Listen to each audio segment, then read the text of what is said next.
need to be 100% real. ESPN is promoting male misandry on their network. During the whole coverage of the Kaitlyn Clark versus the WNBA fiasco, Stephen A. Smith and Monica McNutt went back and forth, and Monica McNutt said that, you shouldn't use the words like jealousy and hatred towards another female because it could be seen as triggering. Yet, when it pertains to male athletes, those are the exact same words that they use all the time. That is a complete double standard. And you want to know why today's society is like that with the whole gender wars, men versus women, women versus men? Is because women want equality, and when we're giving them the equality, they don't like it. It's like, okay, you want what comes with being a man? You want the same perks? No problem. I'm all for equality. But also comes the criticism of equality as well. They can't handle that. Just how much men get criticized in terms of being a professional athlete, when it's time to criticize a woman, they don't like it. And when the hell did we have to use certain words to make sure women are not triggered? As long as you're not being derogatory, what the hell are you talking about? We have to make sure that the words jealous and hatred aren't triggering. You ought to be fucking kidding me. But let's take a look at what Kendrick Perkins said, and I will dive deep more into this complete, utter bullshit. And I'm looking at guys like Charles Barkley, LeBron James, Stephen A., Shannon Sharp, right? Why do I point out those four guys? You have to be careful about the words that you put out there. The word hating, the word jealous, those are words, those are triggering words for women, right? Like in anything. I've been married to one, okay? I've been married to a woman for going on 15 years. And those two words, hating, especially when you're talking about referring to another woman or other women, those are triggering words. So you have to do a better job with that. They have to do a better job with that because it's not hating and it's not jealousy, it's competition. Pat McAfee, I think he owes everyone an apology, especially Kaitlyn Clark. You cannot call her out of her name like that. You can't. No one could come to his defense, and it's unacceptable. At the end of the day, you have to respect the WNBA, respect the women that are playing, respect the women that are covering the game, and you have to make sure you do it in great fashion. If you're a man that's jumping into this to that atmosphere. I really appreciate you, Perk, because this is something that I've really appreciated about you. Because anytime there's something that happens in the WNBA, you come to me first and you say, "Hey, Chene, what are your thoughts? What's your perspective?" And I think we do the same thing, particularly me as a woman in sports media. I don't try to speak on things that I don't know. I go by facts. I go by figures. I talk to my guys, and then I know that my game can really hold up based off of analysis, and then I speak based off of all of those things. So I appreciate you always looking out, and I think that you saying those things really helps everyone here today, specifically on our network. So yeah, I feel like I need to get zen in meditation. So we will take a brief commercial break, but still to come right. That's the bullshit I'm talking about. When it is time to criticize a man or men in professional sports, you know how many times they've used the word jealousy or hatred and nobody comes to the defense. Nobody says, "Oh, you can't use that word against a man. Those are very triggering words towards a man. You can't call a man jealous or that he's hating on another man. How dare you?"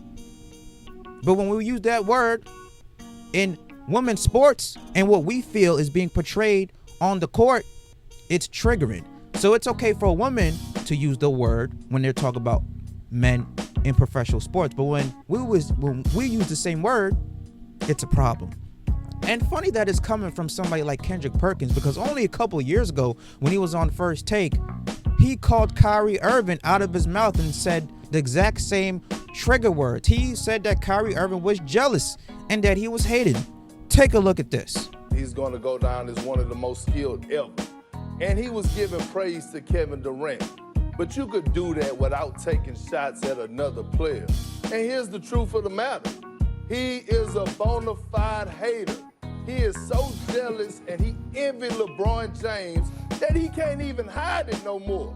It's seeping through his pores.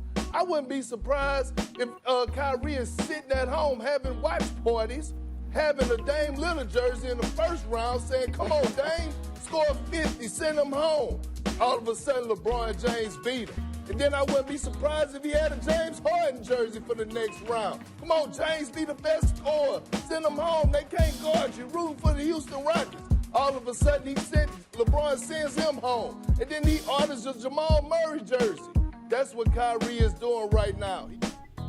So the same guy who used the exact same words that he told you, Shannon Sharpe and Stephen A, not to use, and to be careful with your word choice, he used it a couple years ago. All the hypocrisy. All the hypocrisy. Listen,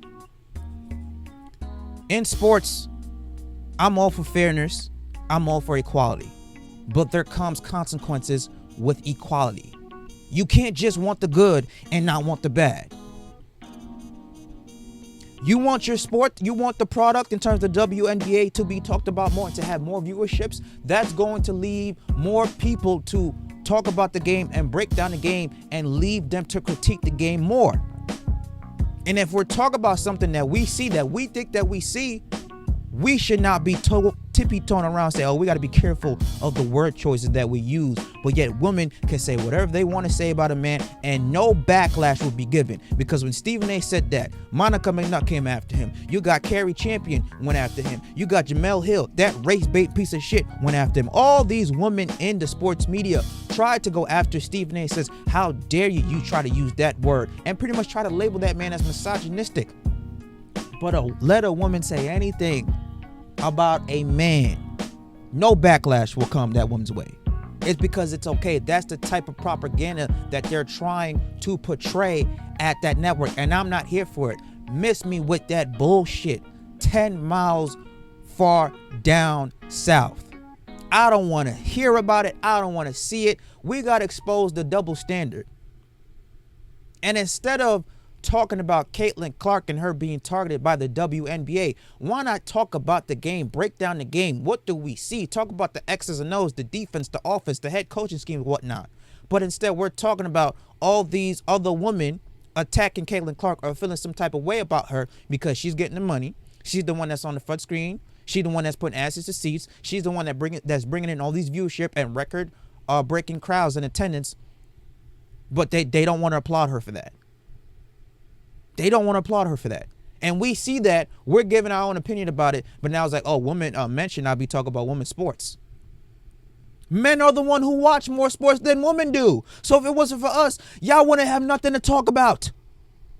If it wasn't for the NBA, there would be no WNBA. Did you know that the NBA is the one that created the WNBA 27 years ago? Did you know that the NBA is the one that supplements the WNBA's losses every single year? Did you know that Kyrie Irving, an astute philanthropist, is the one who donated $1 million out of his own money during the pandemic to make sure that the WNBA players were getting paid during the bubble? Where was his thank you to that man for that? Did you notice that most of the time that you see courtside, you see NBA players are the ones sitting courtside watching the WNBA game, supporting the product? Where do you see the WNBA players do the same thing in return? And I don't want to hear about, well, what about the money that they don't make? Excuse me. The WNBA teams are pretty much a little brother or a little sister to the NBA owners. They could talk to the owner and say, hey, can I get some courtside tickets for tonight's game? And they get hooked up. So I don't want to hear none of that. It's like they try to bash male sports just to uplift women sports. That is promoting misandry. If you want to promote women's sports, rightfully so, I'm all behind that. You don't have to do it by bashing men and bashing male sports. And when we give our critique, you want to talk about, well, men should not be talking about women's sports. We are the one who watch sports more than you do. Y'all don't watch shit. I bet you most of these women who are chiming into the WNBA conversation can't even name me 5 WNBA players, but yet they want to talk about, oh, you shouldn't be talking about that if you're going to have something negative to say. Are you fucking kidding me? Miss me with this bullshit, man. Miss me with this bullshit. We need to stop this misandry propaganda that is being, bestowed upon us. I don't like it. I'm against it. And this is why you see a whole bunch of quote-unquote male spaces out there. I'm all for promoting women's sports. I think everybody should. But it should not be at the expense of male athletes and male sports.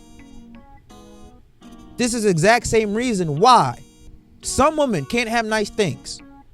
Because when you give it to them, they feel entitled. And when we try to be on the same level with y'all, oh no, you can't talk about us in a negative way. But y'all do it all the time when it comes to us. The double standard is crazy. Just in this sports conversation, I can't believe that I had to break this shit down. But let me know what you guys think. Do you agree, disagree? Leave your comments down below. Smash the like button, subscribe to the channel. I'll catch you guys later. Peace.